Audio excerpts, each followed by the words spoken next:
ये इसमें तो कोई इख्तलाफ नहीं हो सकता कि एक जो इमरान खान से हमें बात की बड़ी इंपॉर्टेंट है कि जो कौमी सलामती के अदारे हैं, आर्म फोर्सेस पर्टिकुलरली, वो पाकिस्तान की रियासत, पाकिस्तान की कौम, पाकिस्तान के अवाम का एक बड़ा अहम और गहरा असासा है। तो इस जो असासा है, एक एसेट है, इनको कोई आंच नहीं आनी चाहिए। हाँ, कमजोर नहीं होना चाहिए इनको, कमजोर नहीं होना चाहिए, क्योंकि ये सारे आपका वैसे भी जो लेसन है अभी 21वीं सदी का, क्या आपने देखा, इराक हो या सीरिया हो या लीबिया हो, जिस दिन उनकी फौज, लेबनान हो, जिस दिन उनकी फौज तबाह हुई, रियासत भी तबाह हुई और मुल्क कमजोर हुआ। तो ये तो अफोर्ड नहीं कर सकते, इसमें इत्तेफाक राय है। तो अगर अवाम जिसकी वो नुमाइंदगी करते हैं, रियासती अदारे, खास तौर पे आर्म फोर्सेस ऑफ पाकिस्तान, वो हम में से ही है ना, कोई बाहर के लोग तो नहीं ना, तो वो उनके और अवाम, वो इमरान खान साहब जो कह रहे हैं खलीज नहीं होनी चाहिए, और मैं एग्री करता हूँ इस चीज से कि ये बहुत जरूरी है पाकिस्तान की कौमी वहदत के लिए, पाकिस्तान के कौमी इस्तेहकाम के लिए, पाकिस्तान के बैनुल अक़वामी इमेज के लिए, और फेडरेशन को जोड़ने के लिए कि इस किस्म की खलीज हरगिज नहीं होनी चाहिए। और कौमी इदारे बशमूल आर्म फोर्सेस, बशमूल अदलिया और भी जो पार्लियामेंट, ये सब जो कौमी इदारे हैं, ये हमारे असासे हैं, इनको हमें इसका तहफ़्फ़ुज़ भी करना चाहिए। और तहफ़्फ़ुज़ कौन करेगा? अवाम करेंगे ना। तो अवाम भी उनके साथ कोई ऐसी खलीज होना ये कौमी मफाद में नहीं। ठीक है। अच्छा, आपको लगता है कि दूसरी तरफ से जवाब आएगा? मेरे ख्याल में जवाब जरूरी नहीं कि वो भी पब्लिक आएगा, उसका जवाब का और तरीका भी हो सकता है, कोई क्वाइट व्हाट्सएप मैसेज भी हो सकता है, कोई पैगाम सराय भी हो सकती है, प्राइवेटली जाके कोई अदर मीडियम्स, अदर मीन से हो जाए। जवाब के कई तरीके हैं, वो सिग्नल हो सकता है, कर सकते हैं। तो मेरे ख्याल में मुझे जो खुशी है कि कम से कम ये रवाबित तो बहाल हुए हैं ना। हाँ। ये गुफ्तगू कर लेकिन आपको और हमें तो खुशी है, हुकूमत को कोई खुशी नहीं है। हुकूमत को तो टेंशन पड़ जाती है जब वहां पे कुछ होता है। हुकूमत कहती है भाई ये डील कर रहे हैं, देखो ये एंटी एस्टेब्लिशमेंट कभी है ही नहीं, थे ही नहीं, इनका वही नजरिया है और ये उन्हीं के कंधों पे आना चाहते थे और उन्हीं के कंधों पर आ जाएंगे दोबारा से। ठीक है जी, वो तो अपनी सियासी बयानबाजी अपनी जगह। मैं तो हुकूमत का मेरा इशू नहीं या किसी पार्टी का, मेरा इशू है पाकिस्तान और पाकिस्तान का इस्तेहकाम, और जो पाकिस्तान के मफाद में है मैं वो बात करूंगा एज अ पाकिस्तानी।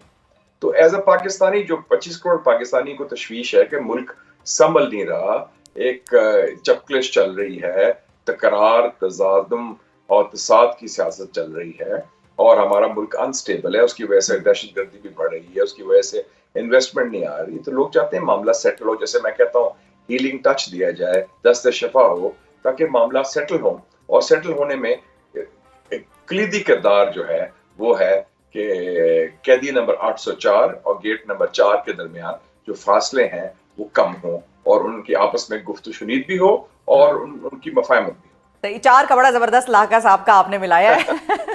आज आप मैं तो फैक्ट्स की बात कर रहा हूँ कि वो भी 804 है और गेट नंबर भी 4 है। लेकिन ये जो एंगेजमेंट है कैदी नंबर 804 और गेट नंबर 4 की, ये आपको डाउन द लाइन होती हुई नजर आती है? मेरे ख्याल में जहां तक मेरा मुतालिया जोग्राफिया का, तो ये कोई फासला बहुत दूर नहीं है। 804 जो है वडियाला में है और गेट नंबर 4 रावलपिंडी में है, तो it's not a big distance to cover. ठीक है, तो डाउन द लाइन आपको ये होता हुआ नजर आता है। अच्छा, अब ये बताइए, मेरा ख्याल में 2025 में इंशाल्लाह ये हो जाएगा। ठीक है। अच्छा, एक और चीज़ भी मैं समझना चाह रही हूँ, जाहिर है आपने भी सियासत की है और आपने बड़े करीब से ये सारी हिस्ट्री भी देखी है, और जो तब्दीलियाँ पाकिस्तान में मुख्तलिफ अदवार में रूनुमा होती रही वो भी आपने बड़ी स्टडी की, देखी।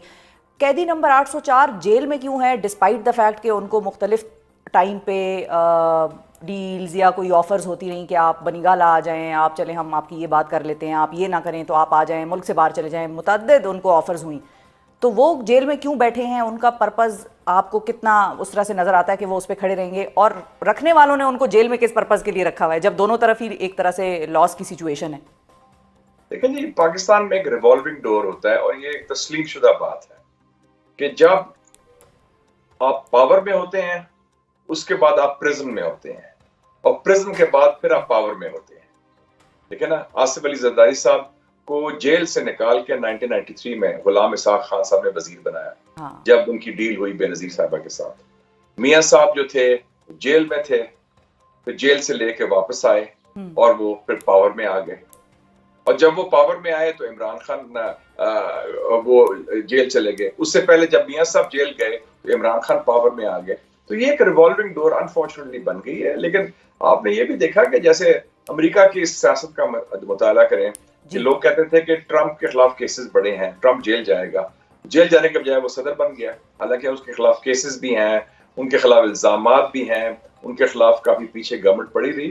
تو یہ ایک سیاسی لیڈر کا پاکستان کے ایک افسوسناک پہلو بھی ہے, امتحان ہوتا ہے. اب جتنے جو ہمارے پرائم منسٹر ماضی میں رہے ہیں, تو اس دفعہ مشاہد صاحب جو سوال ہے وہ یہ ہے کہ جتنے پرائم منسٹر رہے ہیں پاکستان میں ابھی ماضی میں, میاں نواز شریف, شہباز شریف, شاہد خاقان عباسی, عمران خان, یہ سب جیل سے ہو کے آئے ہیں. اس سے پہلے یوسف رضا گیلانی وہ بھی جیل سے ہو کے آئے ہیں, آصف علی زرداری وہ بھی جیل سے ہو کے آئے ہیں.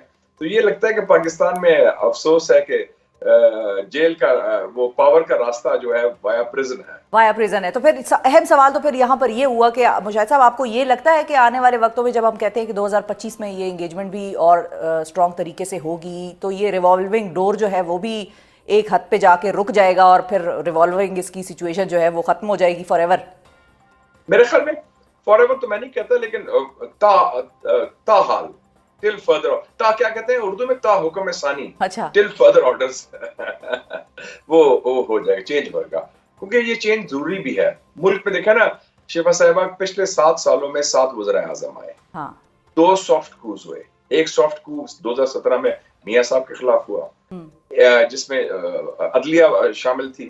ایک سافٹ کو عمران خان صاحب کے ہوا 2022 میں جس میں پارلیمنٹ شامل تھا. تو یہ اس قسم کے ایب نارمل حالات نہیں چل سکتے. اچھا, اور ظاہر ہے ان سارے سیاستدانوں کی جن کا آپ نے بھی نام لیا کہ جن کا پریزن سے ہو کر ہی واپس پی ایم آفس تک راستہ بنا, وہ ان سب کی بعد میں سیاست شروع ہو گئی اینٹی اسٹیبلشمنٹ. اور میاں صاحب تو خیر ایک بڑا ان کا موڈ مزاج سیاست میں اسی حوالے سے یاد رکھا جائے گا.